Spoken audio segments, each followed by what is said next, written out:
바른미래당이 국회 정상화 담판에 마지노선으로 걸었던 주말이 지나갔습니다. 자유한국당이 선 경제청문회 후 추경 심사를 최종안으로 제시했지만 협상은 역시 결렬됐습니다. 한국당을 빼고 국회가 열릴 것인지 또 그럴 경우 국회가 제 기능을 다할 수 있을지 여야 1대1 미니토론 더 정치에서 짚어보겠습니다. 기동민 더불어민주당 의원, 최이배 바른미래당 의원 나오셨습니다. 어서 오십시오. 네, 안녕하세요. 안녕하세요. 자, 한국당 의총이 오전에 끝났는데 기존 입장을 재확인하고 끝났더군요. 네. 그럼 어떻게 되는 겁니까? 이제 그 4당만으로 소집에 들어가는 건가요? 바른미래당 의총이 2시에 예정되어 있고요. 저희가 2시에 예정되어 있습니다. 더불어민주당은 오후 3시 반에 의총이 예정되어 있는데요. 네. 최종적으로 좀 조율은 해봐야겠지만 이제 더 이상 기다릴 수가 없을 것 같아요. 추경이 계류된 지가 벌써 54일째고요. 그리고 한은에서도 지금 상황들을 심각하게 봐서 금리 인하 문제 얘기가 나오고 있는 거고 경기 하방 이런 부분들에 대한 직간접적인 우려들이 너무나 큰 것인데 이것을 추경을 OECD나 IMF도 지금 권장하고 있는 거 아니겠습니까? 추경을 제대로 처리하지 못하게 되었을 때 그냥 6.7조 원의 돈뿐만이 아니라 국가의 대외 신인도 이런 부분에도 악영향을 끼칠 수밖에 없는 그런 상황인 것 같아서 자유한국당을 제외하고라도 좀 이렇게 할 수 있는 부분들을 좀 해야겠다라는 게 지금 더불어민주당의 생각인 거고요. 네. 아마 바른미래당의 의총들을 거쳐서 결과가 나오면 뭐 더불어민주당 단독으로 뭐 동의하는 정당들과 소집을 할 것인지 아니면 여야 4당이 한꺼번에 소집을 할 것인지는 조금 더 오늘 오후 상황들을 지켜보고 결정해야 될 것 같습니다. 바른미래당 그 의총이 2시라 그랬죠? 예. 그럼 의총 끝난 다음에 원내대표들끼리 또 만나는 일정이 잡혀 있나요? 그거는 아직 없는 것으로 알고 있고요. 네. 아침에 저희 오신환 원내대표가 2시 의총을 해서 우리 의원들이 단독 소집에 대해서 동의해 준다면 바로 단독 소집을 하겠다라고 했습니다. 그래서 75명의 의원이 이제 필요한데요. 그 단독 소집하기 위해서 저희 당 의원과 또 그다음에 이제 민평당, 정의당 그리고 민주당 일부 의원님들까지 하고 가능하다면 한국당에서도 국회 정상화 필요하다라고 말씀하신 분들이 있기 때문에 그분들께까지도 연락을 해서 75명의 서명을 받아서 단독 수집을 추진하겠다고 했습니다. 현재 뭐 상당 부분 다른 당 의원님들 서명을 받은 것으로 알고 있고요. 그래서 뭐 민주당이랑 꼭 같이 안 해도 저희 당과 이제 같이 하는 분들로 해서 하겠다라는 입장을 가지고 있습니다. 그 서명을 하게 되면 그 소집 요구서에 서명한 사람들이 의원들이 공개되나요? 예, 공개되고요. 뭐 제가 알기로는 중복해서 해도 무방한 것으로 알고 있습니다. 저는 이제 한국당 의원들이 혹시 드러내고 싶지 않아 하는 분들이 계실까 싶어서 알겠습니다.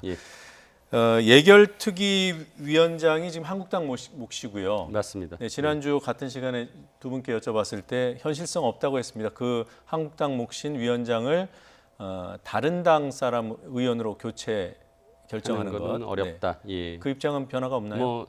변화가 없습니다. 민주당도 변화가 없고요. 그러니까 법적으로는 가능해요. 그러니까 일각에서는 지금 5월 29일자로 예결위원장 또 예결특위 이렇게 정치적 시한이 다 끝났기 때문에 의장이 마음만 먹으면 그 제적위원 과반수 출석에 과반수 동의만 하면 상임위원장 선출할 수 있기 때문에 법적으로는 가능한 부분들이죠. 근데 이제 예전에 미셸 오바마가 그런 얘기들을 했잖아요.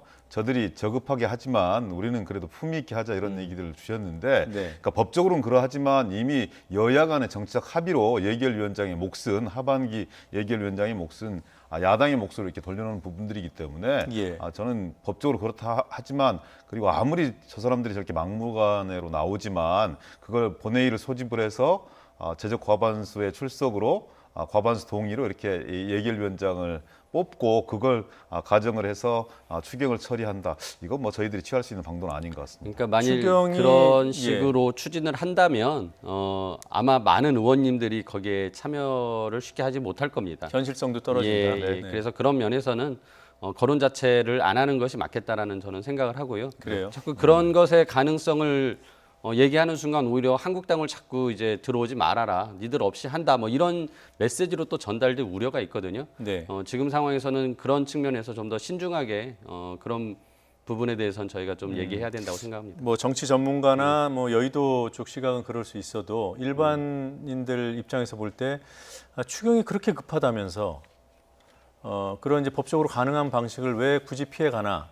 만약에 이제 한국당을 설득해서 국회가 잘 돌아가면 아무 문제가 없을 텐데 아까 말씀하셨다시피 이제 50일이 넘었습니다. 추경안이 제출된 지. 그러면 이렇게 급한 그 추경을 처리하기 위해서 그게 이제 경제를 살리는데 도움이 된다는 전제가 있는 거죠. 네. 그러면 방법을 고민해야 되는 거 아니냐는 그런 지적이 뭐 실제로도 나오고 있고요. 그러니까 집권 여당의 책임감이 있습니다. 네. 그 경제가 어렵고 그리고 이 어려운 경제에 뭔가 숨통을 틔워줄 수 있는 이런 의미로서의 추경 예. 엄중하게 생각합니다. 그런데 정치를 막장으로 몰아넣어서는 안 된다고 저는 생각해요.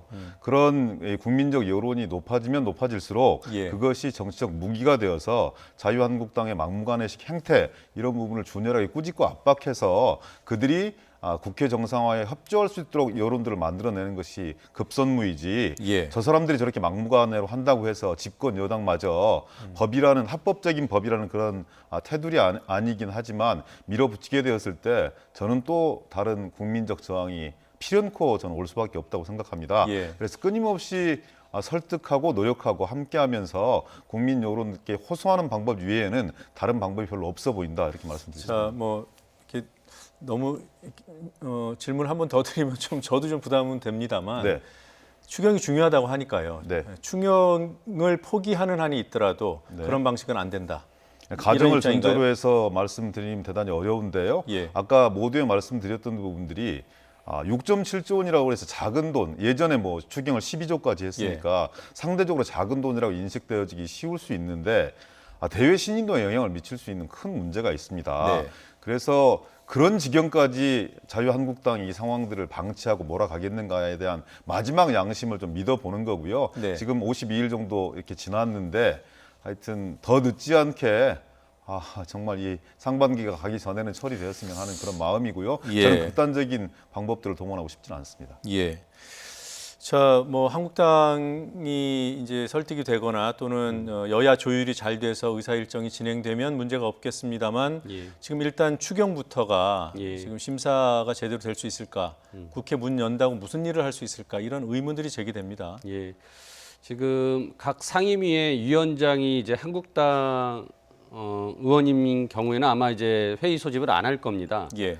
예, 그리고 회의 운영도 하기가 쉽지 않죠. 왜냐하면 위원장이 회의 소집 권한이 있고 또 회의 진행 권한이 있는데 그거를 자기가 안 하겠다고 하면 뭐 예를 들어서 다른 당의 간사한테 그 역할을 줘야 되는데 또 그거를 주지는 않을 거거든요. 예. 그렇다면은 결국 국회가 소집돼도 상임위가 안 열릴 가능성이 있고 네. 예를 들어서 또 민주당이나 뭐 저희 당 의원님이 그 법안 소위 위원장이라 하더라도 뭐 법안 소위는 열 수 있습니다. 하지만 그거를 다시 전체 논의하려면 상임위 전체 회의를 열어야 되는데 뭐 그게 열리지 않거나 예. 또 열었다 하더라도 거기서 한국당 의원들이 그 법안 소위에서 논의한 것을 또 문제가 있다라고 거부해 버리면 결국은 뭐 그 논의된 것이 이제 무용지물이 될 수도 있거든요. 그래서 예. 여러모로 지금 한국당을 배제한 채로 국회를 연다라는 것이 그래서 부담스러운 부분입니다. 앞서 말씀드린 예결투기도 마찬가지로 추경 심사할 때 그런 어려움이 있는 것이고요. 그래서 어쩔 수 없이 지금 단독 국회를 소집하는 것은 또 하나의 한국당을 압박하는 수단으로서 예. 한국당을 들어오게끔 만들려는 노력 중에 또 하나라고 봐야 될 것 같고요. 네. 최소한 사당이 같이 국회를 소집을 하고 뭐 여러 가지 법안 소위나 상임을 열었을 경우에 뭐 한국당이 끝까지 안 들어온다고 하면 한국당을 배제한 채로 각종 회의는 열릴 것입니다. 예. 하지만 그것으로 완결은 또 되지 않기 때문에 네. 그 이후에 다음 국회에서 또 추가적인 논의를 해야 네. 되는 약간의 좀 낭비 같은 모습으로 비춰질 수 있다. 예, 라는 알겠습니다. 생각이 듭니다. 자, 일반 상임위는 지금 말씀 들어보니까 설사 상임위원장이 한국당 의원이 아니라 할지라도 법안 심사 소위가 안 돌아갈 수 있기 때문에 어떻게 보면 거의 대부분의 상임위가 제 기능을 못할 것 같다는 판단이 듭니다. 네. 맞나요? 그러면 예. 지금 이 상황에서 한국당을 압박할 수 있는 수단은 정개특위, 사개특위밖에 없는 거 아닙니까? 정개특위, 사개특위 살아있죠. 예. 살아있고 뭔가 결단을 할 수 있고 그리고 이전에 김종민 정개특위 간사가 정 이렇게 협조하지 않으면 예. 6월 말 안에 정개특위를 소집을 해서 패스트트랙 강행한 부분들에 대해서 결정할 수 있다 이렇게 예. 한번 원칙적인 얘기를 했죠. 그 원칙적인 얘기는 저는 뭐 아직도 살아있다고 생각을 합니다. 그리고 또 한 가지는 이 예산안이 이제 이 추경 예산안이 정부에서 제출한 지 54일이 지났기 때문에 네. 저는 최소한 국회의장께서 여야 사당이 그 자유한국당을 제외한 여야 사당이 임시국회를 소집하자는 개의 요구서를 제출하면 예. 본회의를 소집해서 저는 그 시정연설은 들을 수 있다고 생각합니다. 그 시정연설을 들으면서 추경의 당위성과 정부의 어떤 절박성 이런 부분을 예. 표현할 수 있을 거라고 생각되어지고요. 물론 자유한국당이 상임위원장인 곳은 전체 상임위원회는 불가능할 수 있겠지만 저 같은 경우는 보건복지위원회 간사여서 법안소위 위원장이기도 하거든요. 예. 얼마든지 법안을 심사할 수 있다고 보여집니다. 바른미래당과 그리고 민평당, 무소속 단체들이 있으니까 함께 노력해서 최대한 법안 심의를 해보는 것도 저는 방법일 수 있다고 생각을 하고요. 물론 현실적으로 예. 결정을 할 수는 없습니다. 다만 결정을 하기 위한 여러 가지 분위기들을 형성할 수 있다고 보여지고요. 그 과정에서 예. 국민 여러분들께서 빨리 들어가서 법안 심사도 좀 하고 네. 추경도 심의해라는 정치적 압박들을 저는 해놓을 수 있는 그런 예비 작업들 정도는 국회에서 충분하게 좀 진행해야 된다 이렇게 생각합니다. 예. 예결특위 구성이 안 되면은 예결특위에서는 그 추경 심사 자체를 못 하나요? 아무래도 예 그렇게 되죠. 그러니까 이제 그런가요? 위원장과 지금 현재 위원들이 다 5월 29일자로 네. 이제 해산이 되어 있기 때문에 새로 구성을 해야 되는 문제가 있습니다. 네. 그러니까 국회 홈페이지도 가 보니까 아무 이름도 없더라고요. 예, 현재 예. 그런 상황입니다. 그러니까 6월 국회가 만약에 한국당과 협상이 결국 안 돼서 4당이 단독으로 소집을 하게 되면 대통령 시정연설 정도는 들을 수 있을 것 같고요. 예. 그리고 각 상임위별로 사정이 되는 데는 법안 심사를 할 수 있을 것이고. 네. 상임위 전체 회의가 열릴 수 있는 그것도 곳이라면 있고. 이제 업무 보고 같은 걸 받으면서 정부에 대한 뭐 여러 가지 그 현안 질의 같은 것들은 가능합니다. 한 5분에서 3 정도의 상임위원 전체회의를 개의할 수 있다고 생각되었습니다. 주로 네. 이 더불어민주당과 바른미래당 소속, 민평당 소속, 예. 민평당 소속 위원장이 상임위원장인 경우에는 예. 전체회의를 소집해서 회의를 진행할 수 있고 네. 정부의 업무 보고도 받을 수 있다고 생각합니다. 예. 제일 민감한 게 이제 사개특위하고 정개특위일 텐데요. 예. 지금 김종민 간사가 그 얘기를 했던 것 때문에 한국당이 반발하기도 했는데 오늘도 예. 기동민 의원이 그 원론적인 입장은 살아 있다고 얘기하셨어요. 이제 저 부분이 계속 어떻게 보면 한국당으로 하여금 네. 논의에 대한 그 진행을 할 때 비토를 하는 어떤 빌미를 자꾸 제공하는 것이어서 지난번에도 제가 저희 당 입장을 말씀드렸지만은 한국당을 자꾸 배제하는 모습으로 가서는 안 된다. 그러니까 최소한의 협상을 진행되는 과정에서는 한국당을 더 끌어들이려는 모습을 가졌어야 되고 네. 그렇다면 그때 당시에는 정개특위에서 김종민 의원님의 그런 발언은 제가 보기에는 잘못된 것이다라고 말씀을 드린 적이 있었습니다. 그런데 물론 지금 과정에서 정개특위, 사개특위가 이제 6월 말로 며칠 남지 않았기 때문에 예. 다시 한번 저런 압박 수단으로서 정개특위, 사개특위 연장을 위해서 얘기는 할 수 있다고는 하지만 그렇다고 진짜 저거를 표결 처리하려고 회의를 소집한다거나 한다면 그거는 앞으로의 국회를 모두 다 포기하겠다라는 정도의 각오를 가지지 않으면은 할 수 없는 일이다라고 네. 생각합니다. 그러니까 저는 가치 판단의 문제는 아니라고 생각하고요.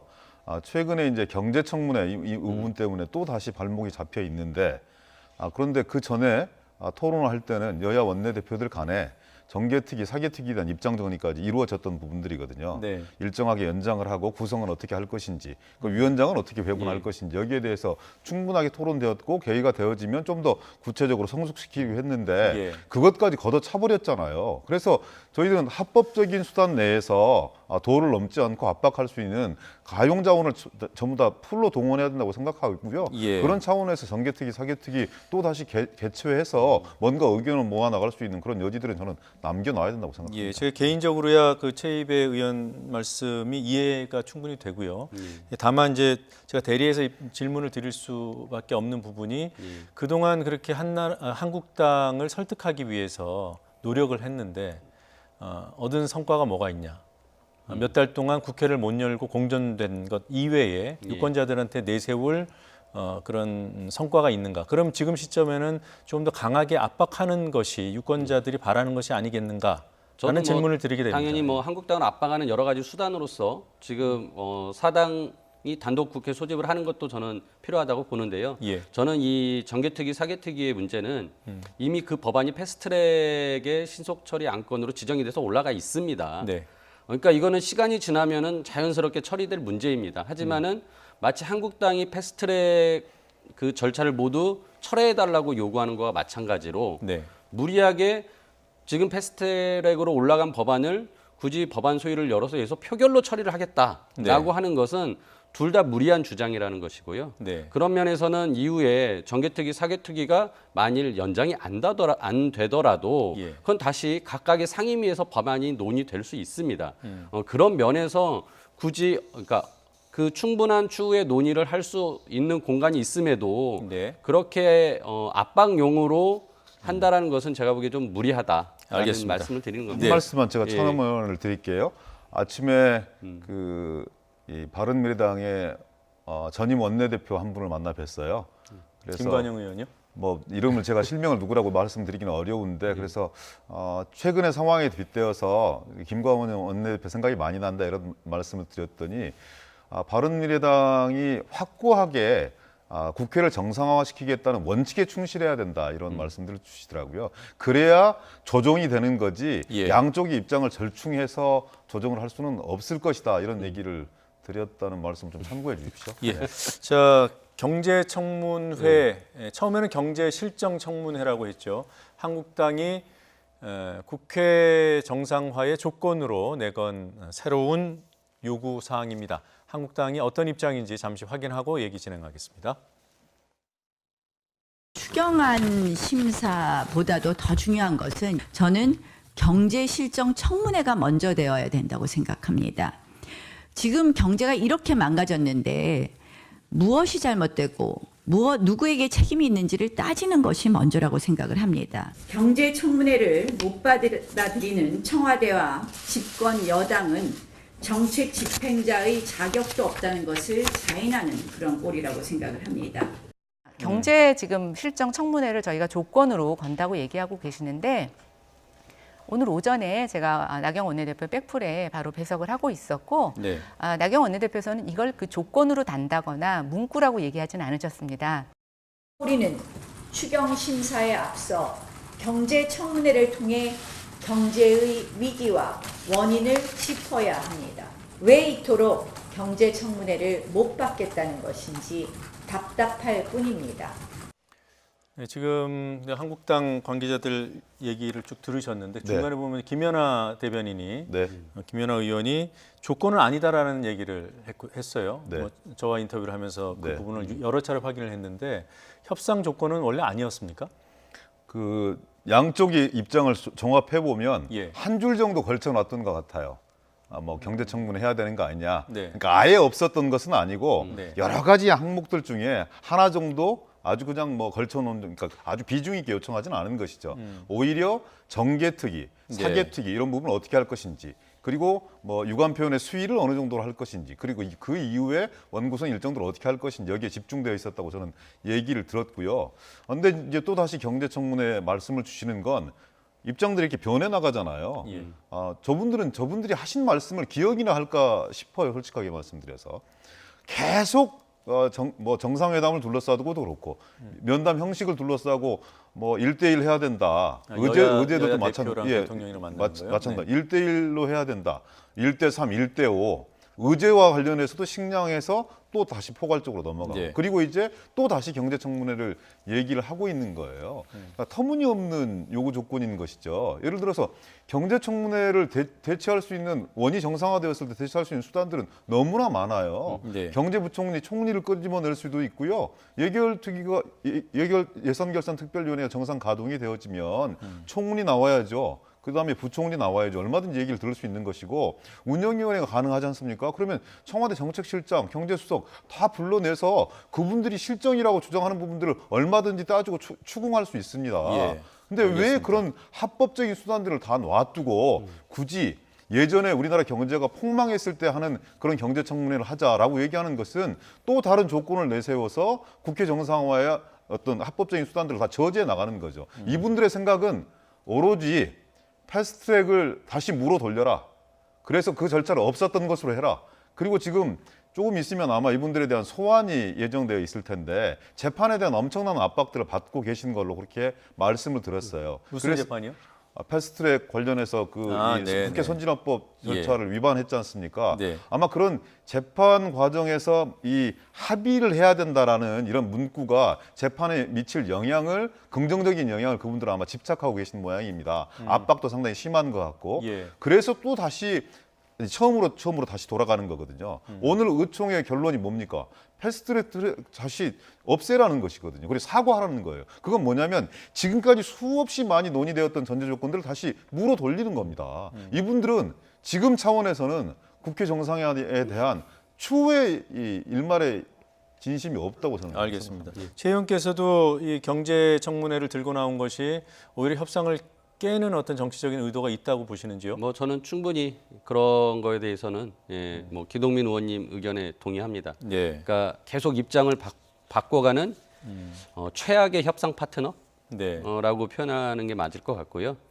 그러니까 경제청문회라는 것을 아까 말씀대로 살짝 한번 던져놓고 다른 조건들이 받아지니까 다시 또 경제청문회를 강하게 요구하고 하지만 또 의총 가가지고 결국 원점으로 강경파들의 의견에 따라서 협상을 되돌려내는 이런 부분은 정말 최악이다라고 생각을 하고요. 이제 뭐 그거를 떠나서 이제 뭐 우리가 추경이 필요하다라고 한 부분에 있어서는 그러니까 정부가 이제 입장을 자꾸 경제에 대해서 관점이 여러 개가 있는 것 같아요. 대통령이 어떨 때는 경제가 잘 되고 있다라고 말씀하시고 또 추경이 필요할 때는 경제가 안 좋다라고 말씀하시니까 이런 부분에 대해서는 당연히 야당 입장에서는 짚고 넘어가야 된다고 생각을 하거든요. 그래서 청문회에 대한 어떤 필요성을 얘기한 것이다. 근데 이제 청문회를 요구하는 것이 우리 기동민 의원님 말씀하신 것처럼 각 상임위나 예결특위에서 열릴 때는 해당 부처의 현직들을 부를 수 있습니다. 현직 장관들이나 현직 공무원들이 와서 답변을 할 수 있는데 이게 이제 전직 장관들이나 전직 담당자들은 올 수가 없습니다. 이제 그런 경우에는 청문회를 통해서 증인으로 출석을 요청해야 되는 것이거든요. 그러니까 아마 이제 한국당은 그런 부분들을 요구하고 싶은 것 아니겠느냐. 그럼 한 가지 더요.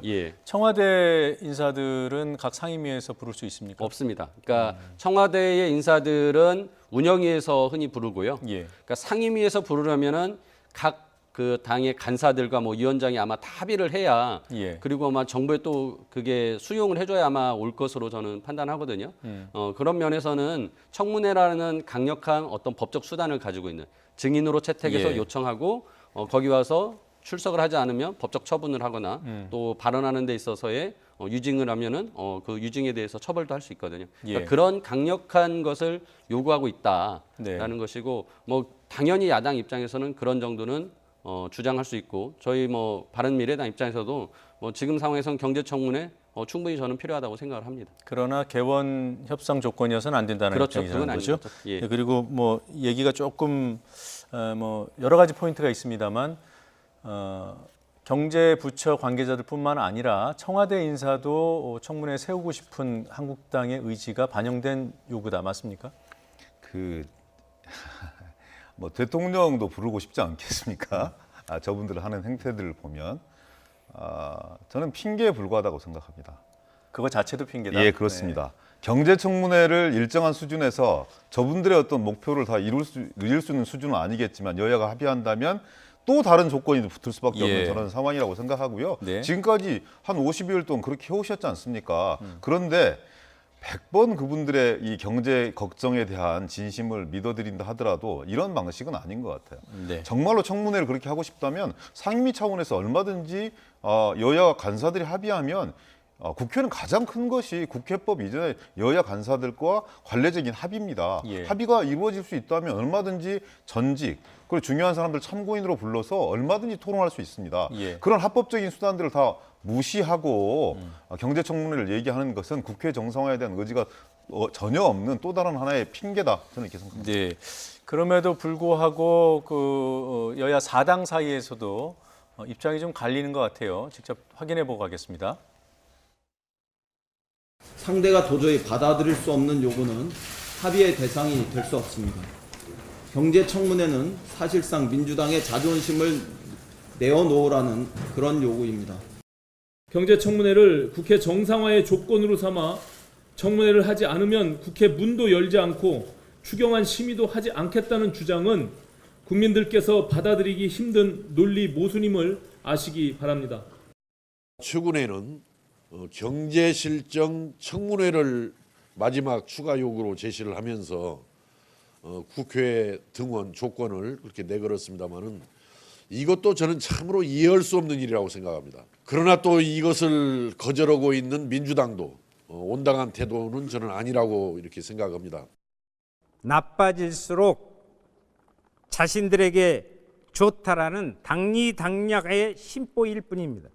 이런 한국당에게 언제까지 끌려다녀야 합니까? 자, 그러니까 민주평화당 입장이 조금 다르네요. 그러니까 민주당이 뭐 조건을 좀 받아줬으면 좋겠다 이런 입장입니다. 거부입니까?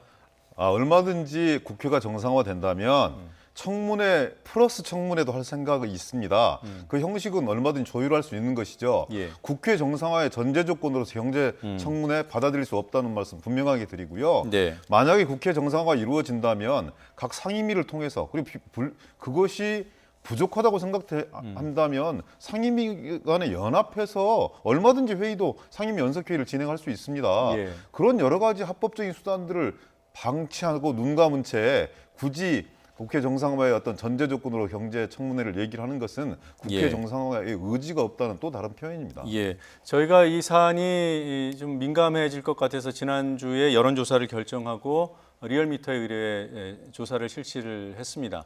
조사 결과 잠시 설명을 드리면요. 한국당이 요구하는 경제 실정 청문회, 이 요구에 대해서 찬성한다는 의견은 30.9%로 나왔고요. 그리고 정치 공세여서 반대한다라는 의견이 55.4%로 나왔습니다. 자, 최 의원님, 예. 그럼 여론 이런 부분들도 아마 한국당이 모르지는 않을 것 같은데요. 예. 만약에 여야 4당이 이제 따로 한국당 배제하고 국회를 열었어요. 그 이후에 뭐 이러저러한 이제 국회 일정들이 돌아갈 텐데 한국당이 지속적으로 경제 청문회를 요구할 가능성에 대해서는 어느 정도로 보십니까? 저는 한국당이 만일 사당이 이제 국회를 열고 뭔가 아까 이제 말씀드린 대로 한 몇 개의 상임위가 정부의 현안 보고를 받고 계속 이제 운영이 되면서 다른 야당들이 야당의 모습을 이제 가지면서 정부에 대한 현안 보고 과정에서 정부를 비판하고 하는 모습을 본다면 결국 자기네 빼고 결국은 아무도 이제 한국당에 신경을 안 써줄 거거든요. 굉장히 위기의식을 느낄 겁니다. 그렇다면 제가 보기에는 경제청문회 대상 조건으로 하지 않고 충분히 등원 가능성이 있다. 그 부분에 대해서 우리는 조금은 여지를 열어두고 한국당을 바라봐 줘야 된다고 생각을 하고요. 그래서 지금 아까 말씀드린 대로 단독 국회를 소집하는 것이 한국당을 완전히 배제하는 것이 아니라 한국당이 들어오게끔 하는 마지막에 명분을 주기 위한 것이다. 라는 정도로 우리가 좀 조금은 더 열린 마음으로 기다려봐야 된다 생각합니다. 기동민 의원께 마지막 질문 드리죠. 등원하고 나면은 청문회 논의할 수 있다고 했는데 혹시 물밑에서 그런 논의가 이루어지고 있는 겁니까? 뭐 전혀 그렇지 않고요. 저는 국회는 국민의 의견을 대신해서 치열하게 토론하고 국민께 또 다시 보고드려야 할 의무가 있습니다. 저희들이 바라보는 경제의 모습과 자유한국당이 바라보는 대한민국 경제의 모습은 다를 수 있어요. 그렇지만 우리의 일방적인 입장만을 국민들한테 강요하고 정당에게 강요할 수는 없는 거잖아요. 얼마든지 열린 토론이 가능하다고 생각합니다. 그렇게까지 경제가 중요하다고 생각하신다면 추경을 진짜 54일째 이렇게 방치하지 마시고 제발 들어오셔서 함께 고민을 모색했으면 좋겠습니다. 그러면 청문회 플러스 알파도 저는 할 수 있는 지혜를 모아낼 수 있는 곳이 저는 국회라고 생각하거든요. 근데 문을 걸어 잠그고서 무엇을 하자고 하면 무엇을 할 수가 있겠습니까? 제발 좀 마음을 틔워서 국회를 정상화 시켜내고 청문회 플러스 알파를 할 수 있도록 빨리 하루빨리 좀 국회로 걸어 들으셨으면 좋겠습니다. 네, 청문회 플러스 알파가 어떤 모습이 될지 궁금하긴 합니다. 네, 두 분 말씀 여기까지 듣겠습니다. 고맙습니다. 감사합니다. 고맙습니다.